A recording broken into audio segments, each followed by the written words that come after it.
আসসালামু আলাইকুম। সবাই কেমন আছেন? আশা করি সবাই অনেক ভালো আছেন। আচ্ছা, আমরা আজকে আবার আমাদের ডিএসই ইন্ডেক্স নিয়ে আলাপ আলোচনা করব। তবে এটা পুরো টপ ডাউন অ্যানালাইসিস হবে, কারণ যেহেতু নতুন মাস, নতুন আশা, নতুন ভরসা সবকিছুই হবে। তো আমরা পুরো জিনিসটা নিয়ে একটু আলাপ আলোচনা করব। কি, কি দেখতে যাচ্ছি, কি, কি দেখতে পাবো বা সম্ভাবনা কি আছে সবকিছু মিলিয়ে। এই কারণে ভিডিও একটু লম্বা হবে, আগেই বলে দিচ্ছি। যাদের সময় আছে তারা দেখবেন, যাদের সময় নেই তারা স্কিপ করে যেতে পারেন। আচ্ছা, সবার আগে আমরা যে জিনিসটা দেখব সেটা হচ্ছে আমাদের বেসিস পয়েন্টগুলো। ফার্স্ট অফ অল আমাদের যে জিনিসটা সবার আগে দেখতে হয় সেটা হচ্ছে এই পার্টে কি আছে একটু দেখি। আমরা সবার আগে যে জিনিসটা দেখবো সেটা হচ্ছে এই যে অংশটা, এই অংশটা কি, এটা হচ্ছে ভায়াস ভার্সা লেভেল। হ্যাঁ, তো আমাদের প্রথম যখন প্রাইস উপরের দিকে যাবে বা যাওয়ার চেষ্টা করছে প্রাইস, এখানে প্রথম আমার তো অলরেডি একটা রেজিস্ট্যান্স লেভেলে টাচ করেছি। এটা একটা রেজিস্ট্যান্স লেভেল এই মুহূর্তের জন্য আমার। তো এইখানে টাচ করার পরে উপরের দিকে যাবে, এটা হচ্ছে আমার মেজর রেজিস্ট্যান্স। এই পুরো অংশটাই, এটা কত, এটা হচ্ছে 4100, 5104 থেকে 5253 এর লেভেলটা হচ্ছে আমাদের মেজর রেজিস্ট্যান্স হিসেবে মার্কেটে কাজ করবে। এটা মান্থলি বেসিস, এটা হচ্ছে মান্থলি এর বেসিস। হ্যাঁ, এটা মান্থলি বেসিসে ধরলাম, শেষ, এখানে আর কিছু নেই। এখানে আমাকে যদি ফিবো নিতে হয়, অনেক কাহিনী করতে হয়, চলেন তারপরে ফিবোটা নেই আমি। এভাবেই নিলাম ধরেন, ঠিক আছে। আচ্ছা, এটা কথা 4588, আর এটা হচ্ছে 6216। আপনি বলতে পারেন ভাই এত বড় এরিয়ার ভিতরে এইসব কথা বলার দরকার নেই। দেখেন আমাদের 38 এর লেভেলও 5210 এর লেভেলেই আসছে। আচ্ছা, এর মধ্যে আরেকটা জিনিস আমরা একটু দেখে রাখি, যেটা আমার আসলে দেখা দরকার ছিল, আগে আমি দেখিনি। এটা হচ্ছে, এটা তো একটা ইন্টারনাল স্ট্রাকচার। একটা মিনিট, আমি একটা জিনিস দেখি, এটা কত, 4753, সরি 4731, এখানে হচ্ছে। আচ্ছা ঠিক আছে, এগুলো আমরা এই মুহূর্তে আর কোনো কাজ নেই। আমরা চলে যাই আমাদের উইকলি পার্টে। উইকলি পার্ট আমাকে কি বলতেছে, এবার এটা নিয়ে একটু আলাপ আলোচনা করবো। রেজিস্ট্যান্সের জায়গা আছে, যেখানে রেজিস্ট্যান্স ছিল সেখানে আছে এই মুহূর্ত পর্যন্ত। এরপরে আমাদের যে মূল ব্যাপারটা সেটা হচ্ছে প্রাইস এইখান থেকে যদি উঠে কি করবে আর কিভাবে উঠবে। আমার মেজর এরিয়াটা হচ্ছে এইটা। এটা কেন? কারণ এটা আমার উইকলি এর বেসিস। ফার্স্ট একদম প্রাইস সলিড ড্রপ উইকলি তো 1 2 3 4 করে নামছে। নামার মধ্যে এখানে আমার কোনো গ্রিন ক্যান্ডেল নাই, অর্থাৎ আমাদের কাছে কোনো নেগেটিভ ক্যান্ডেল নাই। তো নেগেটিভ ক্যান্ডেল যেহেতু নাই, এখানে রেসিস্ট করার চান্সেস কমে গেছে।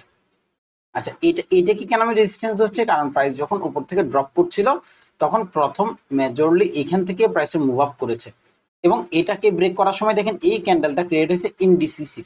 এই ইনডিসিসিভ ক্যান্ডেলটা কিন্তু এখানে হয়েছে। তো এইটা যদি গ্রিন ক্যান্ডেল হতো, এটাকে আমি মেজর রেজিস্ট্যান্স হিসেবে কাউন্ট করেই দেন মার্কেটের দিকে আগাতাম। যেহেতু এটা রেড ক্যান্ডেলের সাথে রেড ক্যান্ডেল করেছে, তার মানে এখানে আমাদের ফেয়ার ভ্যালু গ্যাপ আছে। আচ্ছা, ফেয়ার ভ্যালু গ্যাপ কি? মার্কেটে একটা রুলস আছে, মার্কেটের রুলস আছে প্রাইস এখানে ড্রপ করবে, দেন আপ করবে, দেন ড্রপ করবে। এটা হচ্ছে মার্কেট রুলস, কিন্তু এখানে এই ধরনের কোনো আহ, নিয়ম সে অ্যাপ্লাই করেনি। তো এইখানে যেইটা নিয়ম সেটার বাইরে যখন চলে গেছে, এটাকে আমরা বলি মার্কেটের ইমব্যালেন্স। কি বলে? ইমব্যালেন্স। তো ইমব্যালেন্স কেন? কারণ মার্কেট ব্যালেন্সড। মার্কেট যখন কোথাও যায়, ধরেন এখানে ড্রপ করলো, এটাকে মিটিগেট করার জন্য সে উপরে যাবে, তারপরে ড্রপ করবে। তো এই জিনিসগুলো এখানে হয়নি।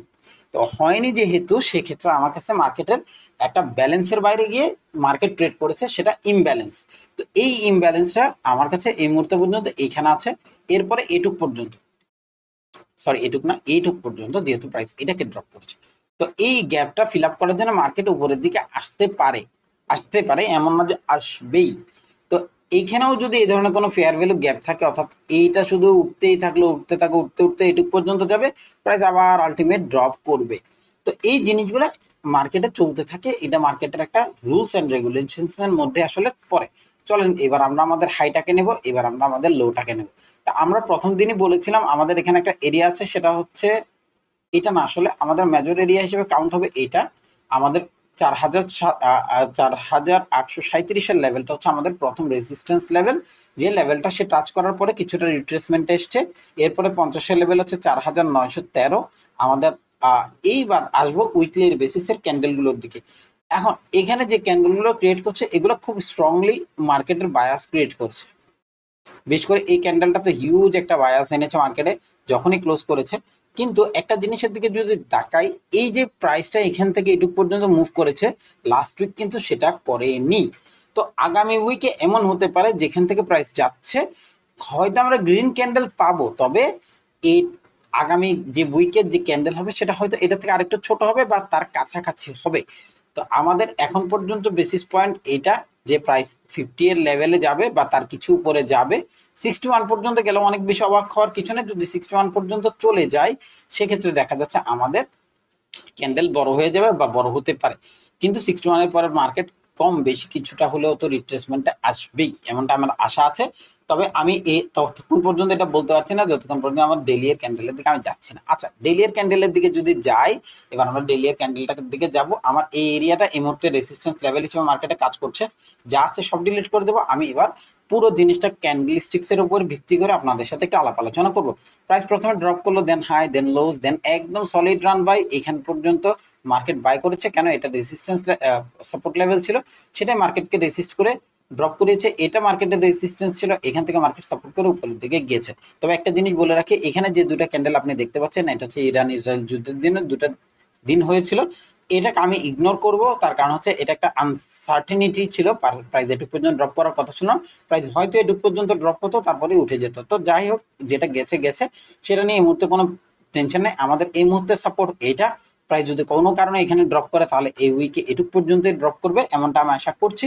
তবে এই মুহূর্তে আমাদের যে সাপোর্ট এবং রেসিস্ট্যান্স লেভেল সেটা এখানে ভাইস ভার্সা লেভেল। আমরা আরো ক্লিয়ারেন্সের জন্য নেব এইভাবে। চলেন প্রায় ভাইস ভার্সা লেভেলটাকে একটু ডিটেক্ট করি। সরি, এটা আমাদের ভাইস ভার্সা লেভেল 4917। এইটুকের থেকে এটুক পর্যন্ত প্রাইস যদি আমরা ডিটেকশন লেভেল হিসেবে রাখি যে প্রাইস এখান থেকে ড্রপ করতে পারে, তাহলে আমরা এইখানে যতক্ষণ ঢুকছে না তাহলে অনেক বেশি আসলে আশা করব না যে প্রাইস ড্রপ করবে। এর থেকেও যদি আরো সিরিয়াস ম্যাটারে যাই তাহলে আমি আরেকটু সিরিয়াসলি নেব, সেটা হচ্ছে এই প্রাইসটা, যে প্রাইসটা এখান পর্যন্ত যাওয়ার পরেই প্রাইস আলটিমেটলি ড্রপ করবে। সেই মুহূর্তে আমি জানি না এটা কতদিনে করবে, সেই কারণে জাস্ট উইকলি এর বেসিসে আমি এটাকে এখানে রাখছি। ঠিক আছে, আপাতত প্রাইস এখানে গেলে এখান পর্যন্ত ড্রপ করবে, এটাকে ব্রেক করলে কি করবে সেটা নিয়ে পরে পরবর্তীতে আলাপ আলোচনা করবো, কারণ আমাদের এখানে অলরেডি একটা ভাইস ভার্সা লেভেল আছে। এটা হচ্ছে এইটা, যেটা আমাদের পরবর্তীতে রেসিস্ট্যান্স এবং সাপোর্ট লেভেল হিসেবে মার্কেটে কাজ করতে পারে স্ট্রংলি। হ্যাঁ, এই দুটা লেভেল আগামী উইকের জন্য আমি রাখলাম, এটা এবং এটা। যদিও যাবে না, সম্ভাবনা খুবই কম, যেহেতু মার্কেট আসলে একটা বাই বায়াসা আছে, প্রাইস আস্তে আস্তে টুকটুক টুকটুক করে উঠবে। এটা যেহেতু 3 দিন লাগতে পারে, 2 দিন বা 3 দিন, যেহেতু মার্কেটের স্পিড কমে গেছে। তো এখান থেকে যাবে একদিনে, এখান থেকে যাবে আরেক দিনে, তারপর নামবে, 5 দিন শেষ। এরপরে কি হবে সেটা নিয়ে আমরা পরবর্তীতে আলাপ আলোচনা করবো। এখানে ক্যান্ডেলের উপর অনেক কিছু আছে, বেসিস পয়েন্ট আছে, 15 মিনিটের ব্যাপার আছে।